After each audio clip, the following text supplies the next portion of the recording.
Bakit mo gagawin sa mga kliyente mo, no, na dagdagan pa yung problema? Oh. Kasi pagka yan, nagka-problema, hindi makakapasok yan. O, pagka hindi nakapasok natural, walang sasahurin yan. Paano makakabayad? Di ba? Logic eh. Sintido ko mo naman. Hindi kayo mga ola collectors kuno kayo. May nagtanong sa akin, "Good day po, Boss Ray. Ako naman po ang pinadala nilang text sa akin. Yung sabihan nila ako through text. Nabalitaan mo na ba yung latest na balita sa TV News na nasa loob ng bus binaril yung mag-asawa, may utang sa ola? Pwedeng mangyari sa yan. Kaya kung ayaw mo, isettle mo na yung utang mo hanggat maaga." Alright, napaka-ganda ho nitong tanong nyo na to. No? Maraming salamat po sa pagpapadala po ninyo ng mga mensahe po sa akin. Ano po? Pero bago ho natin sasagutin, imbitahan ko muna sana kayo na pakisuportahan po yung aking mga social media accounts sa YouTube, Facebook, and TikTok. Alright. Pasensya na ho kayo kung naririnig nyo yung electric fan. Napakainit po. Ano? Okay. Sagutin ho natin itong isa na naman ho pananakot, no? At panghaharas ng mga OLA agent ko, no? Alright. Okay. Sabi ho nila, kung nabalitaan nyo na raw po ba yung mag-asawa na binaril sa bus? Okay? Kasi daw may utang daw sa OLA yun. Okay. Kung no? Kasi wala naman ako nabalitaan eh. Kung meron man siguro ako nabalitaan na binaril, atraso. No, ibig sabihin, no, kumbaga, alitan sa lupa, pero hindi ko dahil sa utang.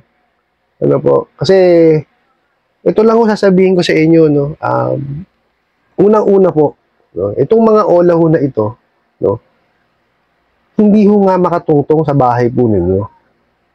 Ano po? Hindi nga makapunta. Lagi lang nila sasabihin, bibisita, bibisita.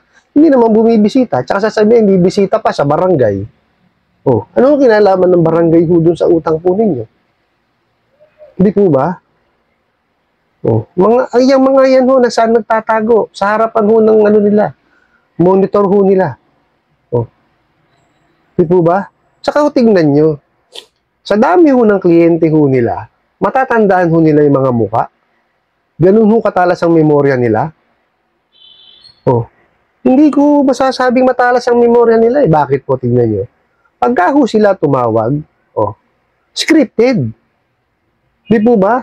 Pagka kayo may sinabing kaiba, at wala ho sa script, ayan, nagagalit na lang ho yan. Mumurahin na lang kayo. Kung ano-ano na lang sasabihin. O di ho ba? Paano nila kayo matatandaan? Paano matatandaan ang mukha niyo mga kaya? Yun nga lang hong script, hindi nila masabi ng maayos sa inyo. O, di ba? Huwag ko kayong maniwala sa mga ganyan. Pero dahil nga ako sa pinadalang kayo ng ganitong klaseng mensahe, ipablatter nyo po. No, pumunta ho kayo sa barangay po ninyo. Pablatter nyo. Pakita nyo ho yung mensahe. No, tapos pumunta ho kayo sa pinakamalapit na police station. No, pakita nyo rin ho sa kanila, i-blatter nyo rin po. Hindi, threat ho ito eh. O, di po ba? Para kung ano't ano man ho. Diba? Meron kayong record. Di ba? Meron kayong pagkukunan na, sige. Di ba? Hindi ho natin masabi. Pero sa totoo lang ho, hindi ho ako naniniwalang magagawa nila. Mga duwag yan eh. Di ba? Yun nga ho, tumutong ng korte, hindi nila magawa eh. Bakit? Kasi nga ho, sila ho ang unang lumabag. Di ba? Hindi ho nila kayang gawin yun, yung pumunta sa korte. Yung dami nilabag niyan. Yung Privacy Act natin, the Truth in Lending Act, yung ceiling on interest rate, yung Prohibition on Unfair Debt Collection Practices, saka yung Consumer Act. 5 ho yun. Nakita niyo ho? Tapos meron pa ho yan, pagka yung mga may pino sila sa social media na may mali siya. Gaya nung let's say scammer alert o kung ano-anong mga kabastusan na sinasabi nila sa sa inyo. Ano yun? Cyber libel ho yun. Paano sila tutungtong sa sa korte? Doon nga lang ho sa interest rate eh. Grabe na sila eh. Paano pa sila tutungtong? Paano sila makakasingil? Di po ba? Kasi hindi ko papayagan ni judge yun. Hindi ko papayagan ng hukuman yun. Na ganun kalaki ang interest rate. Oh. Duruin nyo, grabe sila. Ngayon, nakita pa ako 10% per day. But matindi. Oh. Mario, 10% per day. Grabe yun. Ibang klase yung ano. Hindi ko alam kung paano nila kinumpute yun. Mario, diba? 10% per day. O, pagka nakita ho ng korte yun, anong gagawin? O, hindi ho nila papayagan yun. Kung ano lang ho yung prevailing interest rate, yun lang ang pababayaran. O, dahil nga ho, ang laki na ng kinaltas nila, o, sa malamang ho, kapraso na lang ang bayaran ninyo. O, baka hindi na nga ho kayo pagbayarin Sila papagbayarin Hindi ho natin masabi. Nasa desisyon ho ni judge yun. Di po ba? Kaya huwag kayo maniniwala sa mga bugok na to. Hindi ho ba? Tsaka tingnan nyo lagi sinasabi, pupunta raw sa bahay ninyo, pupunta raw sa barangay, pupunta raw sa trabaho. O, ano nangyayari? Ala! Di po ba? Meron nung mangilan-ngila na nagpupunta. O. Di ba? Ilan lang yun? 2, 3 lang yata yun. Pero itong mga abusadong olan na to, nako, malabo pa ho sa alketran yan. Seryoso. Takot ho yan. Oh, saan ho na natatagpuan? Nandun ho. Sa tapat ng computer nila. Nandun lang. Tatawagan kayo, may message kayo, email kayo. Yun lang alam gawin niya mga yan. Haras kayo ng iharas. Kasi ang gusto niyang mga yan, i-torture ho ang isipan ninyo. Oh. Hindi ba naman mga walang utak? Oh, kung kayo isinisigil ng maayos. Di po ba? Kasi tingnan nyo pagka nakaranas ho kayo ng harassment at saka pang-aapi sa kanila, ano mararamdaman ninyo? Di ba? Depression. O, magkakaroon ka anxiety. So, hindi kayo makakapasok sa trabaho ninyo. O, di po ba? Para ho makabayad sa kanila, di po ba? Kailangan may trabaho kayo Kumikita kayo di ba? O, paano kayo kikita? Paano kayo makakapasok sa inyong hanap buhay, kung paano kayo makakapasok sa trabaho ninyo, paano kayo magkakaroon ng maayos na hanap buhay. Kung meron kayong mabigat na isipin. O, di ho ba? O, isa lang ibig sabihin walang utak yung mga damuhong na yan. Maniningil ko ng mga ulan na yan. O, di ba mga walang isip? Mga walang utak, hindi marunong mag-isip. O, di ba? Bakit mo gagawin sa mga kliyente mo, na dagdagan pa yung problema. Oh. Kasi pagka yan, nagka-problema, hindi makakapasok yan. So, pagka hindi nakapasok natural, walang sasahurin yan. Paano makakabayad? Di ba? Logic Sintido ko mo naman. Hindi kayo mga ola collectors kuno kayo. Di ba? Maningil kayo ng maayos. No, kung pinipilit kayo ng amo nyo, hindi yan yung dapat na trabaho para sa inyo. Di ba? Marami yung hanap buhay dyan. Naaatim nyo na pinapapakain nyo sa pamilya nyo, galing sa ganyan. O, nanggigipit kayo ng ibang tao. Ano pinagkaiba nyo sa nagnakaw? Wala. Di ba? Kasi tingnan nyo yung mga hinaharas nyo, ano nangyayari? Nadidepress.